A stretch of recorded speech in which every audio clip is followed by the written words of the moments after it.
How to redeem Amazon gift card. Hey everyone, welcome back to the channel, and let's get right into this quick and easy tutorial. To redeem the Amazon gift card, first and foremost you need to go ahead and tap or select an item that you wish to add in cart. You can browse for the product that you wish to shop. Once it has been added to your cart, at the very top click on the cart icon. After which you can select on the product that you wish to purchase.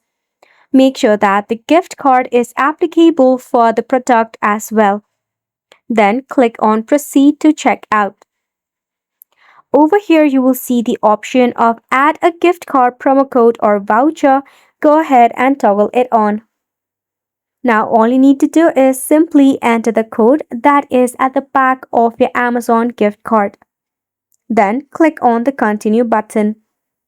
After which you will see substantial discount in your grand total as well. Wasn't it simple? So make sure to go ahead and give this a try, and if you face any of the difficulty regarding the process, check out the help and support of Amazon. And you have made it to the end of the video as well. Thank you so much for tuning in.